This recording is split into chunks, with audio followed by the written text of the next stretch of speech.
কত বান্দা বাড়িতে যায় দেখবা মাটা দুনিয়ায় নাই, মা চেহারা দেখে ঘুমের মধ্যে যাইতে পারবা না।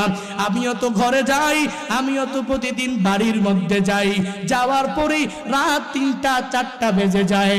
আমি আমার মাকে ডাক দিয়া বলি, ও মা ঘুম থেকে উঠো, তোমার সন্তান জুনায়েদ বাসায় এসেছে। আমি মাকে আর কোনো একবার ডাক দেওয়া লাগে না। আমার মা বলে, রে সন্তান এসেছো। একবার ডাক দেওয়ার পরে আমার মা আমার দরওয়াজাটা খুলিয়া আমাকে বুকে নিয়া বলে, যা যা যা ঘুমাইতে যা। আমি মাকে বলি, মা তুমি কি ঘুমাও না? ঘুমাও না। আমার মা বলে, রে সন্তান আমার, যেদিন থেকে তুই ওয়াজ মাহফিলে বিভিন্ন জেলায় জেলায় ঘুরে বেড়াও, আমি ওই দিন থেকে তোর জন্য একটি রাত আমি ঘুমাইতে পারি নাই। বিশেষ করে এই 3টি মাস আমি মার ঘুম হয় না। তোর জন্য তোর বাবা আর আমি বসে বসে মুসল্লায় বসে বসে তোর জন্য দোয়া করি, যাতে আল্লাহ অ্যাক্সিডেন্টের হাত থেকে বাঁচা দেয়। এরে বান্দা, আমি তো বাড়িতে যাওয়ার পরে মার দোয়া নিয়ে ঘুমাইতে পারবো। এখনো এমন অনেক বান্দা আছো যেই বান্দারা মার ভালোবাসা আর দোয়া নিয়া ঘুমাইতেও পারবা না। স্ত্রী কি গিয়া বারবার বারবার ডাকবা, তবুও স্ত্রী দরওয়াজা খুলতে চাইবে না।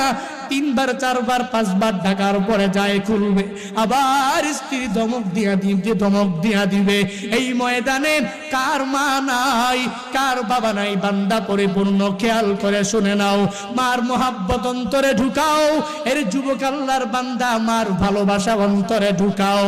ওই মার মনে কষ্ট দিয়ে দিয়ে দিয়ে বান্দা জিন্দেগিটাকে বরবাদ করে ফেলেছো। আজকের মাহফিল থেকে পরিপূর্ণ তালিমার শপথ গ্রহণ করে যাওয়া লাগবে। আজকে বাড়িতে যাওয়ার পরে মার থেকে দোয়া নিয়া ঘুমাইতে যাইবা, আর বলবা, মা তোমার দোয়া আমার বড় দরকার।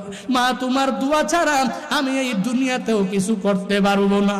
মা তোমার দোয়া ছাড়া আমি কিয়ামতের ময়দানে জান্নাতেও যেতে পারবো না। মার দোয়া নিয়ে যাইবা। আবু বকর মার কাছে আবদার করলে মা ডাক দিয়া বলে, এ আবু বকর, আমি তোকে ওয়াদা দিলাম তোর আবদার আমি পূরণ করব। মুহাম্মদের চেহারা মুবারক আমি তোকে দেখাবোই দেখাবো।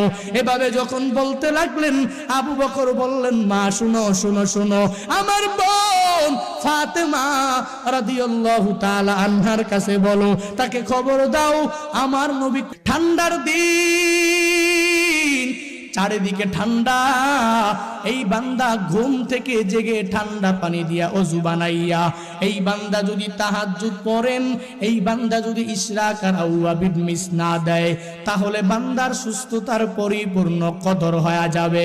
সুস্থতার কদর কেমনে হবে? আমার নবী 1 নম্বরে জানা দিলেন, বলে 1 নম্বরে সুস্থতার কদর করবে, 2 নম্বরে বান্দা সুস্থ